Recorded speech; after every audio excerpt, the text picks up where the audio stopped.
Xin chào mừng quý khán giả đã quay trở lại với chương trình. Kính thưa quý khán giả, tôi là Phú Lam. Phú Lam rất hân hạnh được trò chuyện cùng quý khán giả.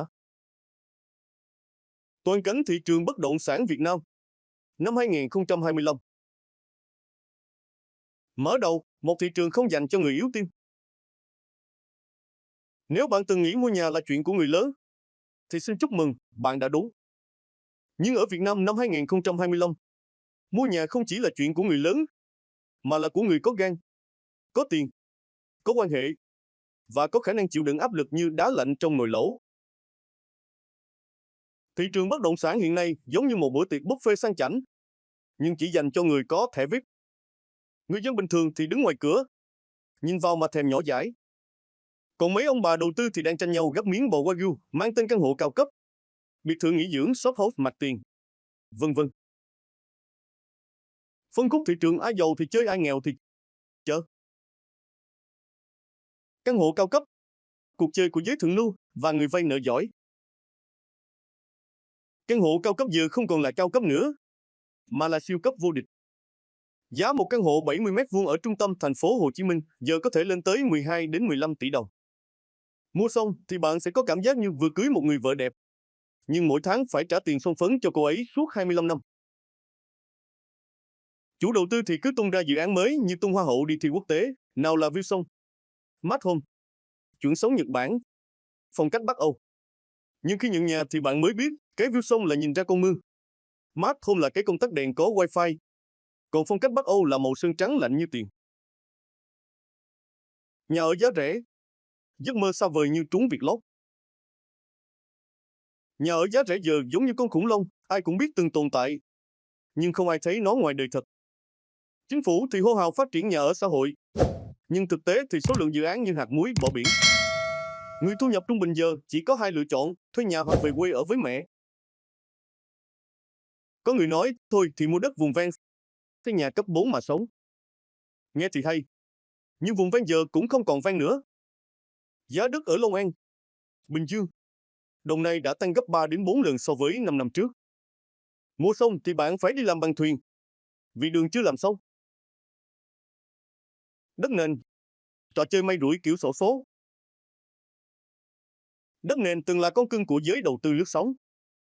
Nhưng sau cú sốc thanh khoản năm 2023 đến 2024, giờ ai cũng về chừng. Mua đất nền giờ giống như mua vé số, nếu trúng thì lời gấp đôi, nếu xui thì ôm đất hoang chờ quy hoạch. Nhiều khu đất được rao bán với lời hứa sắp có cao tốc, sắp lên quận, sắp có sân bay. Nhưng cái sắp đó kéo dài như phim truyền hình dài tập. Người mua thì cứ ngồi đếm từng ngày, hy vọng một sáng đẹp trời có đoàn công tác đến khảo sát. Nhưng toàn là khảo sát, lòng kiên nhẫn. Bất động sản công nghiệp, điểm sáng giữa bầu trời u ám. Nếu có một phân khúc nào đó đang an ninh làm ra thì chính là bất động sản công nghiệp. Các khu công nghiệp ở Bắc Ninh, Hải Phòng, Bình Dương, Long An đang hút vốn FDI như hút bụi. Các ông lớn như Samsung, Intel, vân vân đang đổ tiền vào xây nhà máy, kéo theo nhu cầu thuê đất, thuê kho, thuê nhà ở cho công nhân. Đây là phân khúc duy nhất mà nhà đầu tư không cần bê sóng ảo, vì dòng tiền thật đang chảy về. Nhưng cũng vì thế mà giá thuê đất công nghiệp tăng chóng mặt, khiến nhiều doanh nghiệp nhỏ phải chuyển nhà sang Campuchia hoặc về quê làm nông. Những xu hướng kỳ quặc nhưng có thật. Mua nhà qua livestream, chốt đơn như mua xong môi. Năm 2025, mua nhà không cần đi xem thực tế nữa. Chỉ cần vào TikTok, Facebook hoặc YouTube là có ngay livestream giới thiệu dự án. MC thì nói như rót mật vào tai, căn hộ này chỉ còn đúng 3 căn. Giá ưu đãi hôm nay. Chốt đơn ngay để nhận voucher 100 triệu. Người xem thì bị cuốn theo. Chốt đơn như mua xong môi. Nhưng đến khi nhận nhà thì mới biết, cái view hồ bơi là nhìn xuống bãi giữ xe. Còn voucher 100 triệu là phiếu giảm giá nội thất. Đầu tư theo hội nhóm, cùng nhau đi lên hoặc đi xuống. Không ít người đầu tư theo kiểu hội nhóm, bạn bè rủ nhau mua đất, mua nhà, chia sẻ thông tin, cùng nhau lướt sóng. Nhưng sóng thì không phải lúc nào cũng lên. Có nhóm đầu tư 10 người, thì 8 người đang trả nợ, một người mất tích, còn một người đang livestream bán hàng online để gỡ vốn. Pháp lý trò chơi tìm kho báu. Pháp lý dự án giờ giống như trò chơi tìm kho báu, ai tìm được sổ đỏ thì coi như thắng lớn. Nhiều dự án rao bán đã có pháp lý đầy đủ, nhưng khi hỏi kỹ thì mới biết đầy đủ là giấy phép xây dựng tạm thời. Người mua thì cứ hy vọng sắp ra sổ, nhưng cái sắp đó kéo dài như lời hứa của người yêu cũ.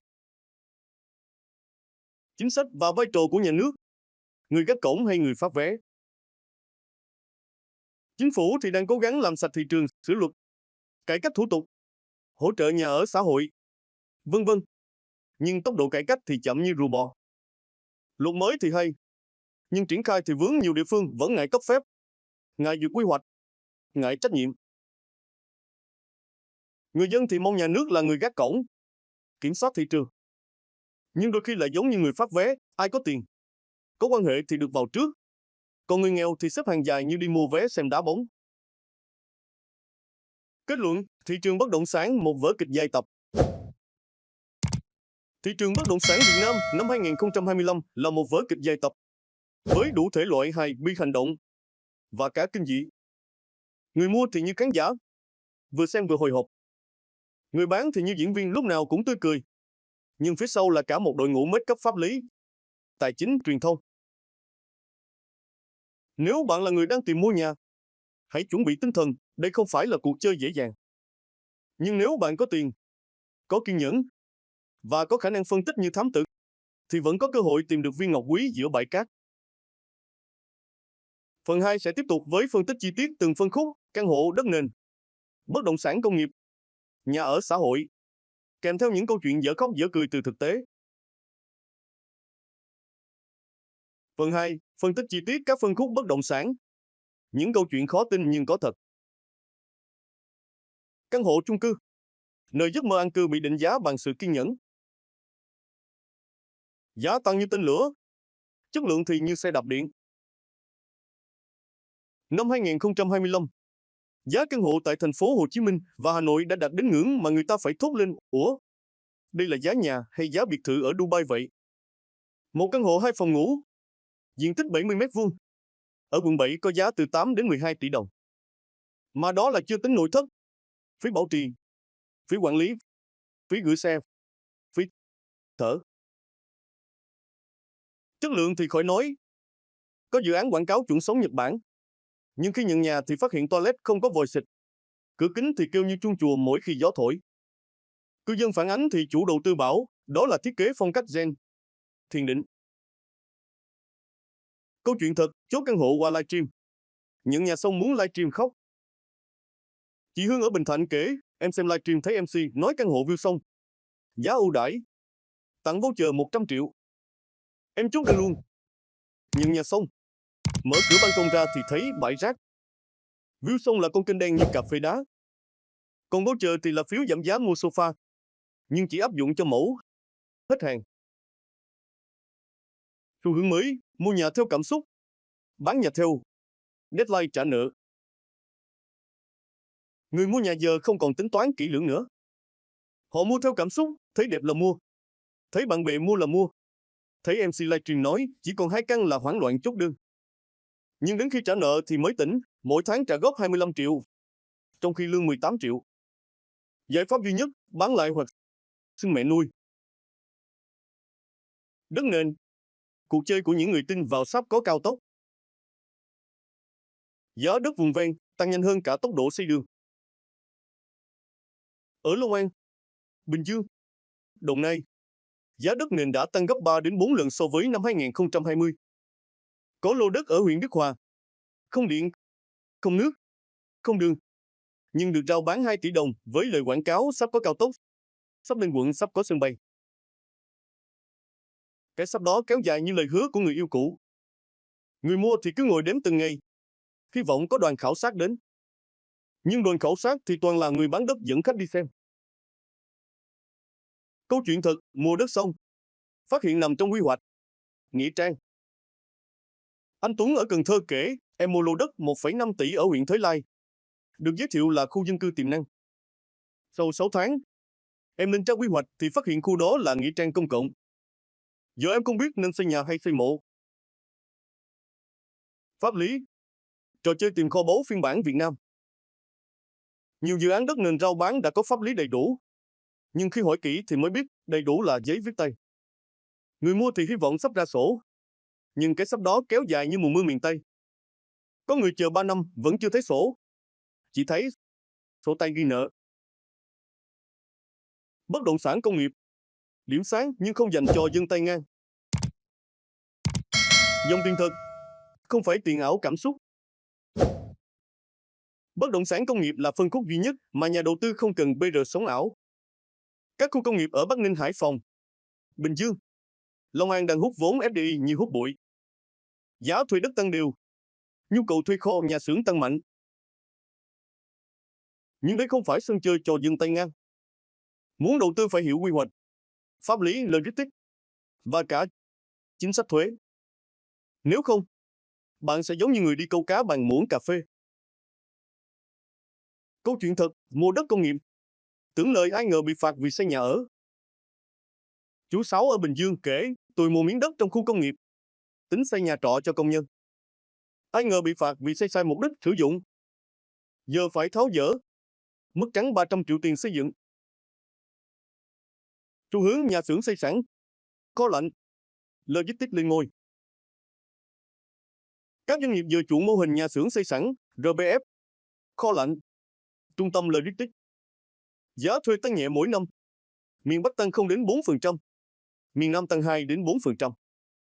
Đây là phân khúc ổn định ít biến động, nhưng đòi hỏi vốn lớn và kiến thức chuyên sâu. Nhà ở xã hội, nơi giấc mơ an cư lạc nghiệp bị treo lơ lửng. Nguồn cung ít như nước nhỏ giọt. Dù chính phủ hô hào phát triển nhà ở xã hội, nhưng thực tế thì số lượng dự án như hạt muối bỏ biển. Người dân muốn mua thì phải qua xét duyệt, chứng minh thu nhập, chứng minh hoàn cảnh, chứng minh mình không giàu. Có người nói, mua nhà ở xã hội còn khó hơn thi đại học. Vì ngoài việc chứng minh thu nhập thấp, bạn còn phải chứng minh mình không có nhà, không có đất, không có tài sản, không có người quen làm trong ngành. Câu chuyện thật, đăng ký mua nhà ở xã hội 3 năm, vẫn chưa được gọi tên. Chị Lan ở Hà Nội kể, em đăng ký mua nhà ở xã hội từ năm 2022. Đến nay đã 3 năm, vẫn chưa được gọi tên. Trong khi bạn em làm ở quận, đăng ký sau 3 tháng thì nhận nhà. Em không biết nên vui hay nên chuyển hộ khẩu. Vướng mắc pháp lý, thủ tục và cả lòng tin. Nhiều dự án nhà ở xã hội bị đình trệ do vướng quy hoạch, thiếu vốn hoặc không ai muốn làm. Chủ đầu tư thì thích làm nhà cao cấp vì lợi nhiều. Nhà ở xã hội thì lợi ích, thủ tục rườm rà nên bị ngó lơ. Kết luận phần 2, bất động sản. Một vũ trụ đa chiều. Nơi logic không phải là thứ tồn tại. Thị trường bất động sản Việt Nam năm 2025 là một vũ trụ đa chiều, nơi căn hộ có giá như biệt thự. Đất nền được bán bằng niềm tin. Nhà ở xã hội là giấc mơ xa vời. Và bất động sản công nghiệp là sân chơi của người có đầu óc chiến lược. Nếu bạn là người mua nhà hãy tỉnh táo. Nếu bạn là nhà đầu tư, hãy cẩn trọng. Còn nếu bạn chỉ đang đọc để giải trí, thì xin chúc mừng, bạn vừa bước ra khỏi một thế giới nơi mọi thứ đều có thể xảy ra, trừ việc mua được nhà giá rẻ. Phần 3 sẽ đi sâu vào các yếu tố ảnh hưởng đến thị trường, chính sách, lãi suất, tâm lý nhà đầu tư và những cú bẻ lái bất ngờ từ các ông lớn ngành tài chính. Phần 3, những yếu tố ảnh hưởng đến thị trường, chính sách, lãi suất, tâm lý và những cú bẻ lái từ phía ngân hàng. Chính sách. Khi nhà nước là người cầm trống trong bản nhạc thị trường. 3 luật mới đất đai, nhà ở, kinh doanh bất động sản bộ 3 quyền lực. Từ tháng 8 năm 2024, 3 luật mới chính thức có hiệu lực, được kỳ vọng sẽ thay máu thị trường. Luật đất đai sửa đổi, đơn giản hóa thủ tục, minh bạch hóa quy hoạch, giảm tình trạng treo sổ. Luật nhà ở, mở rộng đối tượng được mua nhà ở xã hội, hỗ trợ người thu nhập thấp. Luật kinh doanh bất động sản, siết chặt hoạt động môi giới, yêu cầu công khai pháp lý dự án. Nghe thì hoành tráng, nhưng thực tế triển khai vẫn còn lắt léo. Nhiều địa phương vẫn ngại duyệt hồ sơ, ngại cấp phép, ngại trách nhiệm. Người dân thì ngại hỏi, vì hỏi xong vẫn không hiểu. Đầu tư công đừng nghĩ tới đâu, giá đất tăng tới đó. Các dự án hạ tầng như vành đai 3 thành phố Hồ Chí Minh, sân bay Long Thành, tuyến metro số 1 đang là cây đũa thần biến đất ruộng thành đất vàng. Chỉ cần có tin chuẩn bị khởi công, giá đất đã tăng 20 đến 30% trong vòng một tuần. Người dân thì chưa thấy đường, nhưng đã thấy bảng giá mới. Có nơi bản quy hoạch còn chưa in xong thì cò đất đã livestream, anh chị ơi, chốt nhanh kẻo hết. Vị trí này sắp có đường cao tốc, giá sẽ tăng gấp đôi. Người mua thì như bị thôi miên. Chốt đơn xong mới phát hiện, đường cao tốc nằm cách đó 15 km. Lãi suất, con dao hai lưỡi, vừa là đòn bẩy vừa là bẫy. Lãi suất thấp, mồi ngon cho nhà đầu tư tay to. Năm 2025, các ngân hàng tung ra hàng loạt gói vay mua nhà với lãi suất ưu đãi. Nghe thì hấp dẫn, nhưng thời gian hưởng ưu đãi chỉ kéo dài 6 đến 12 tháng. Sau đó, lãi suất thả nổi có thể lên tới 10 đến 11% năm. Người mua nhà thì như người chơi game, lúc đầu được bóc sức mạnh, sau đó bị nép không thương tiếc. Câu chuyện thật, vay mua nhà lãi suất thấp, 6 tháng sau muốn bán nhà, trả nợ. Anh Dũng ở thành phố Hồ Chí Minh kể, tôi vay mua căn hộ 3 tỷ, trả trước 600 triệu, lãi suất 4% trong 6 tháng. Sau đó lãi lên 10%, mỗi tháng trả gần 30 triệu. Tính bán nhà thì giá chưa tăng, mà tiền nợ thì tăng đều. Giờ đang rao bán, ai mua thì tặng kèm bộ sofa. Tâm lý nhà đầu tư, khi thị trường là sân khấu, còn nhà đầu tư là diễn viên chính. Tâm lý giữ hàng, chờ giá lên, vòng xoáy không hồi kết. Nhiều nhà đầu tư không mua để ở, mà mua để giữ càng lâu, giá càng tăng. Cứ mỗi lần có tin sắp có đường, sắp có luật mới, sắp có ưu đãi, là giá lại nhích lên. Người mua thật thì không chen nổi, còn nhà đầu tư thì cứ găm hàng như tích trữ mì gói mùa dịch. Chính sách miễn lãi, ân hạn gốc, chiêu thức kích cầu kiểu mua trước, trả sau. Chủ đầu tư tung ra chiêu miễn lãi, ân hạn gốc kéo dài tới 5 năm. Người mua chỉ cần trả trước 10 đến 30% giá trị sản phẩm. Phần còn lại, để sau tính. Ví dụ, căn hộ 3 tỷ trả trước 600 đến 900 triệu. Sau 2 năm, giá tăng 15 đến 20%, lời 450 đến 600 triệu. Tỷ suất sinh lời 50 đến 70%. Nghe như đầu tư chứng khoán, nhưng không cần biết phân tích kỹ thuật. Nhưng nếu thị trường đảo chiều, thì phần ân hạn sẽ trở thành ân hận. Câu chuyện thật, mua 3 căn hộ cùng lúc, giờ đang livestream bán từng cái. Chị Mai ở Hà Nội kể, em mua 3 căn hộ theo chính sách miễn lãi, tính lướt sóng. Nhưng giá không tăng như kỳ vọng. Giờ em đang livestream bán từng căn. Ai mua em tặng kèm máy lọc không khí và lời chúc may mắn. Những cú bẻ lái từ các ông lớn ngành tài chính. Khi thị trường là ban cơ, còn ngân hàng là người đi nước cuối. Ngân hàng siết tín dụng, đang vui thì đứt dây đàn. Sau giai đoạn bơm tiền mạnh tay, nhiều ngân hàng bắt đầu siết tín dụng bất động sản. Lý do lo bong bóng, lo rủi ro, lo bị kiểm tra. Người vay thì đang phê với lãi suất thấp, bỗng nhận tin hồ sơ chưa duyệt, cần bổ sung thêm giấy chứng nhận tâm lý ổn định. Chính sách thuế mới, đầu tư dài hạn lên ngôi. Dự thảo sửa đổi luật thuế thu nhập cá nhân giữ nguyên mức 2% trên giá chuyển nhượng, nhưng có lộ trình 5 năm để áp dụng phân tầng theo thời gian nắm giữ. Tức là giữ nhà càng lâu thuế càng thấp, bản nhìn thuế cao hơn. Điều này khiến nhiều nhà đầu tư chuyển sang tích sản, đầu tư dài hạn, thay vì lướt sóng. Thị trường từ đó cũng chậm lại để đi xa hơn. Kết luận phần 3, thị trường bất động sản. Một ván bài mà người chơi phải biết. Đếm bài. Thị trường bất động sản Việt Nam năm 2025 không còn là sân chơi của những cú lướt sóng thần tốc. Giờ đây, người chơi phải biết đọc luật, hiểu lãi suất, phân tích tâm lý và quan sát từng cú bẻ lái của ngân hàng. Ai không theo kịp sẽ bị bỏ lại phía sau, hoặc ôm hàng chờ mùa sau. Nếu bạn là nhà đầu tư, hãy nhớ thị trường không phải lúc nào cũng lên. Nếu bạn là người mua nhà, hãy tỉnh táo, ưu đãi không phải lúc nào cũng thực.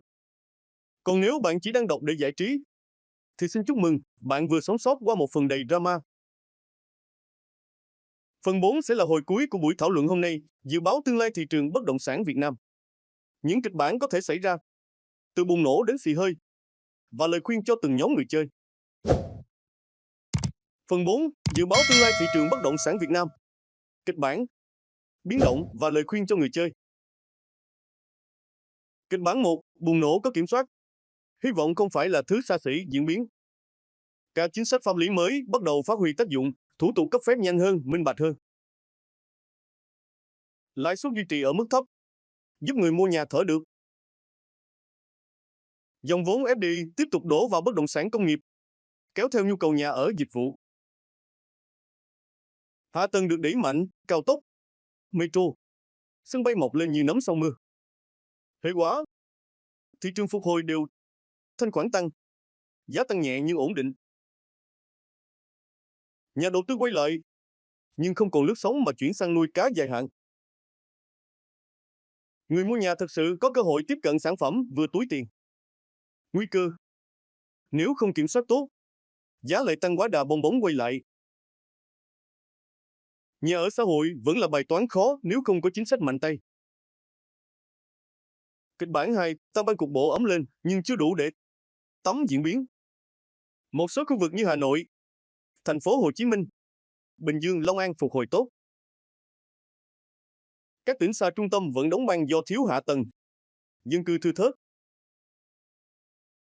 Nhà đầu tư chọn lọc kỹ hơn, chỉ xuống tiền với dự án có pháp lý rõ ràng, vị trí đẹp. Hệ quả, thị trường phân hóa mạnh, nơi thì sôi động, nơi thì im lìm như nghĩa trang.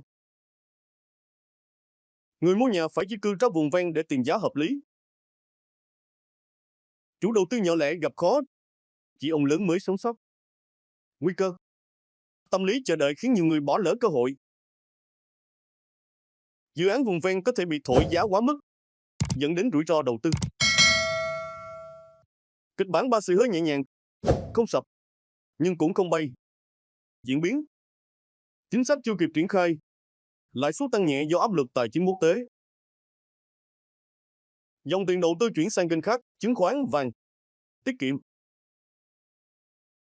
Người mua nhà thận trọng, ưu tiên thuê thay vì mua. Hệ quả, giá bất động sản đi ngang hoặc giảm nhẹ. Chủ đầu tư phải tung ưu đãi mạnh để kích cầu. Nhà đầu tư tay ngang rút lui, chỉ còn lại dân chuyên nghiệp. Nguy cơ, dự án dở dang bị bỏ hoang, gây lãng phí và mất niềm tin thị trường. Người dân mất kiên nhẫn, chuyển sang tích lũy tài sản khác. Kịch bản 4, bong bóng quay lại. Khi lòng tham vượt qua lý trí diễn biến. Tin đồn sắp có cao tốc, sắp lên quận lại xuất hiện như nấm. Nhà đầu tư đổ xô mua đất nền, căn hộ chưa có pháp lý. Giá tăng phi mã, thanh khoản ảo, thị trường nóng lên bất thường. Hệ quả, bong bóng hình thành, rủi ro tăng cao. Người mua thật bị đẩy ra ngoài cuộc chơi. Khi thị trường điều chỉnh, nhiều người ôm bom không kịp tháo chạy. Nguy cơ mất niềm tin thị trường, ảnh hưởng đến toàn bộ nền kinh tế. Chính phủ phải can thiệp mạnh tay, gây ra hiệu ứng đóng băng lần nữa. Lời khuyên cho từng nhóm người chơi. Người mua nhà để ở. Ưu tiên pháp lý rõ ràng, chủ đầu tư uy tín. Chọn dự án có hạ tầng kết nối tốt, tiện ích đầy đủ. Đừng chạy theo view sông, chuẩn sống Nhật nếu ngân sách không cho phép. Nhà đầu tư cá nhân. Chuyển từ lướt sóng sang nuôi cá dài hạn. Ưu tiên bất động sản dòng tiền, căn hộ cho thuê, shop house, kho xưởng. Tránh đầu tư theo tin đồn livestream hoặc hội nhóm tâm linh. Nhà đầu tư tổ chức. Tập trung vào bất động sản công nghiệp, logistics, văn phòng hạng A. Đón đầu xu hướng ESG, Bất động sản xanh đô thị thông minh. Kết hợp công nghệ, dữ liệu lớn để phân tích thị trường. Người lớn tuổi, tích sản. Ưu tiên sản phẩm có pháp lý hoàn chỉnh, dễ chuyển nhượng. Tránh vay nợ dài hạn. Chọn tài sản ổn định, ít biến động. Nếu không chắc, cứ gửi tiết kiệm rồi, chờ thêm. Kết luận phần 4, bất động sản không phải trò chơi may rủi, mà là bài toán chiến lược. Thị trường bất động sản Việt Nam đang bước vào chu kỳ mới, chọn lọc, bền vững và thực tế hơn. Không còn là sân chơi của những cú chốt đơn thần tốc, mà là nơi người chơi phải có kiến thức, kiên nhẫn và khả năng phân tích như Sherlock Holmes. Cảm ơn bạn đã đồng hành cùng bình luận viên Phú Lâm qua loạt bài này. Nếu bạn thấy những phân tích này đáng suy ngẫm, hãy chia sẻ để nhiều người cùng nhìn rõ hơn bức tranh kinh tế mà chúng ta đang sống trong đó. Và nếu bạn vẫn đang ở đây, hãy để lại một bình luận. Tôi sẽ luôn đọc và trân trọng mọi lời bình mà bạn để lại. Hẹn gặp lại bạn trong những phân tích tiếp theo từ bình luận viên Phú Lâm.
Việt.